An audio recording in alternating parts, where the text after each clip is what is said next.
Olá pessoal, sejam bem-vindos a mais uma videoaula. E o tema da videoaula de hoje é o famoso núcleo que está dentro das suas células do seu corpo.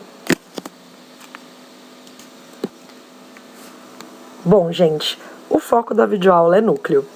Mas antes de eu ficar explicando sobre núcleo, eu acho importante que a gente entenda, tenha claro o que é o núcleo e onde o núcleo está. Então, para isso, eu preciso relembrar um pouco sobre as células. Bom, o corpo humano, o nosso corpo humano, ele é formado por células. Mas talvez não esteja muito claro para vocês o que são as células. Afinal, nós não vemos células todos os dias, certo? A não ser que você trabalhe num laboratório e use o microscópio. Bom, então como a gente vai imaginar as células para essa aula? Vou então tentar trazer um exemplo mais do nosso dia a dia. Como, por exemplo, um muro. O muro, tá? Ele pode ser alto, baixo, não importa o tamanho. Ele é feito de tijolos, de várias unidades, certo? Que juntas formam o muro todo. Como, por exemplo, então, vários tijolos, né? Juntos formam o muro. O nosso corpo, ele também é formado por pequenas unidades, que nós chamamos de células. Então, várias células juntas formam nosso corpo. Então, essas células, elas podem se unir, formam diferentes tecidos, que assim formam os órgãos, que vão formar os sistemas, que vão formar o organismo como um todo. E nesta célula nós podemos ver, né, uma representação, né, da membrana plasmática, do citoplasma e do núcleo, que é o alvo da nossa videoaula. Bom, agora que a gente já sabe onde o núcleo está, vamos começar de fato a discussão da nossa videoaula.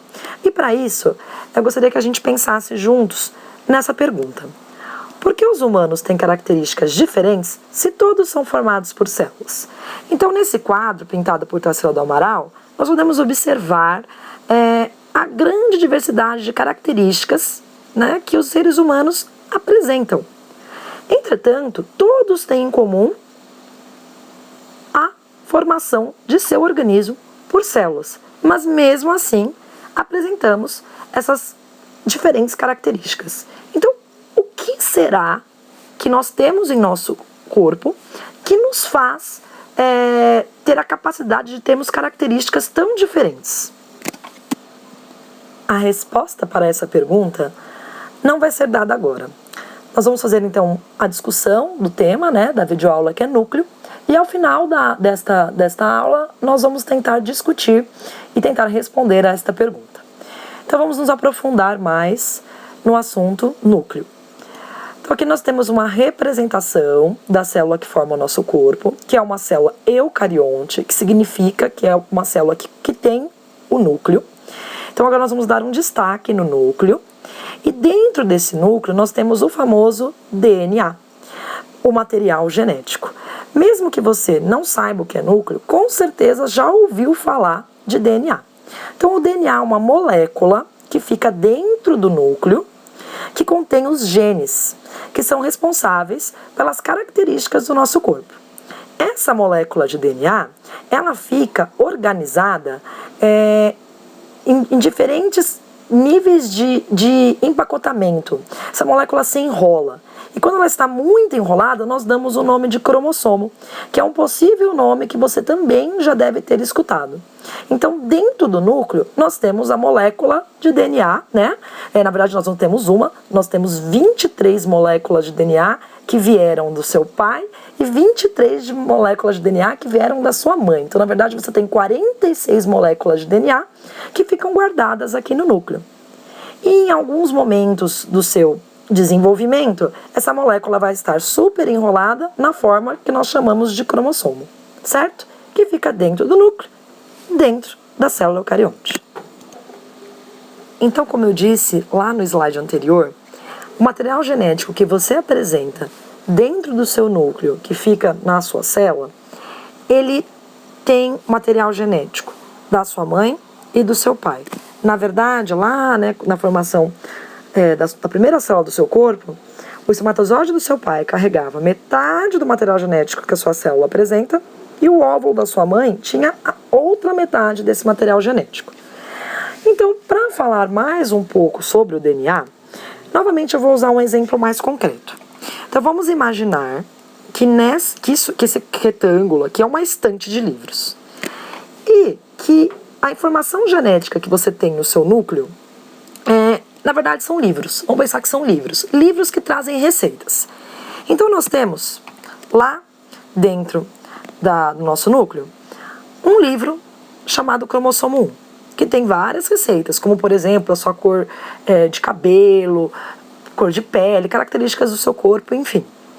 Mas verifique que aqui na nossa estante, no nosso núcleo, eu não coloquei um livro só, eu coloquei 2 livros. 2 livros do mesmo tipo, cromossomo 1. Por que 2? Porque um desses livros veio lá com o espermatozoide do seu pai. E esse outro livro estava no óvulo da sua mãe. E quando ocorreu a fecundação, você ficou lá no seu núcleo, né, com duas moléculas de DNA, né, 2 cromossomos 1, que tem as receitas que vieram do seu pai e da sua mãe. Mas você não tem só um cromossomo, certo? Você tem mais de um. Então aqui, na verdade, eu represento para você 2 cópias do cromossomo 1. Mas nós temos ao total 23 pares de cromossomos. Então nós temos o cromossomo 2, o cromossomo 3, até o cromossomo 22. E o 23º par nós chamamos de cromossomos sexuais, que são os livros que trazem a receita para formarem os seus órgãos genitais. Então se você tem o livro X, 2 exemplares do X, você vai formar órgãos genitais femininos.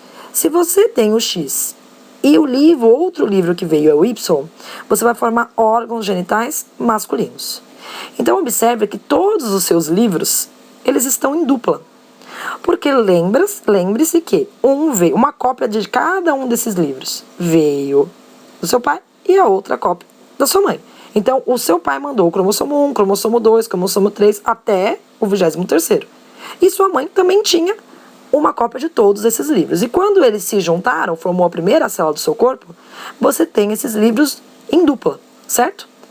No seu núcleo. Então a estante é como se fosse o núcleo. Os livros em dupla é como se fosse cada molécula de DNA que você tem no seu corpo, com a contribuição que veio do seu pai, com a contribuição que veio da sua mãe. Então nós, chamamos, como eu disse, as moléculas do DNA, dependendo do nível que elas estão enroladas, nós damos o nome de cromossomo. Então dei aqui o nome de cromossomo 1, cromossomo 1, cromossomo 2, cromossomo 2.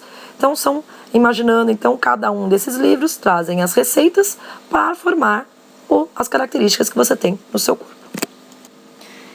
Então, para explicar melhor essa questão das características que vieram do seu pai e da sua mãe, eu trouxe aqui um esquema de um espermatozoide contendo uma cópia de cada um dos livros, né? Então 23 cópias dos livros, e o óvulo da sua mãe, que também tem uma cópia para cada um desses livros.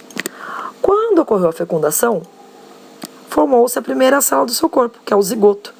E com isso, nós temos o encontro desses 23 cópias que veio do espermatozoide do seu pai com as 23 cópias que vieram com o espermatozoide da sua mãe. Então, por exemplo, olha aqui a cópia do cromossomo 1, olha a outra cópia do cromossomo 1 aqui. Então, com isso, nós temos ao todo 46 moléculas de DNA dentro do meu núcleo. 46 cromossomos dentro do meu núcleo, com muitas receitas dentro desses cromossomos, muitos genes dentro desses cromossomos. Vamos agora abrir um dos nossos livros. Quando eu abro, vamos supor um exemplar, o cromossomo 12, por exemplo, eu observo que em cada uma das páginas desse livro eu tenho receitas. Então, fazendo analogia, essa comparação que eu estou fazendo, cada um desses livros é uma molécula de DNA. E a molécula de DNA contém os genes, que tem as informações, para a fabricação de proteínas pela sua célula. Então, esses genes, eles trazem receitas para fabricar as diferentes características que você tem em seu corpo. Como, por exemplo, a cor da sua pele, a cor do seu cabelo, dentre muitas outras características, até a produção da sua saliva, dentre outras. Então, o nosso livro seria a molécula do DNA. E as receitas que esse livro traz seriam os genes. E como acontece a produção de proteínas a partir desses genes? Então aqui nós temos a representação de uma célula, certo? Que é a representação da membrana, aqui o citoplasma e aqui o núcleo. Dentro do nosso núcleo nós temos o exemplo aqui de das nossas moléculas de DNA. Lembrar que nós temos 46 moléculas, mas vamos só usar uma das moléculas para o nosso exemplo. E o que acontece é o seguinte: a informação que esse gene traz tem que chegar até o citoplasma para que a organela ribossomo consiga produzir uma proteína a partir dessa informação. Mas como que essa informação chega ao citoplasma? O que acontece é o seguinte: é produzida no núcleo uma molécula de RNA, que eu vou dar aqui no nosso exemplo como se fosse um xerox da receita 2. Então, a partir do gene 2, é fabricada uma molécula de RNA que tem a informação que está lá no gene 2. E essa molécula de RNA que vai sair do núcleo e ir para o citoplasma. Então, o gene ele fica lá protegido no núcleo, ele nunca sai do núcleo. O que sai do núcleo é uma mensagem a partir desse gene, como se fosse um xerox. Então, o RNA é uma cópia do gene, então aqui no caso uma cópia do gene 2, atinge o citoplasma, e aí sim o ribossomo, que é a organela que está no citoplasma, que tem a função de produzir proteínas, ele vai receber essa molécula de RNA, que é uma cópia do DNA, e aí sim ele já vai saber qual proteína ele deve produzir, porque essa cópia de RNA traz a receita do que ele deve produzir. Então, é desta forma que acontece a produção de proteínas no citoplasma a partir da informação que tem lá no gene, na molécula do seu DNA, no núcleo.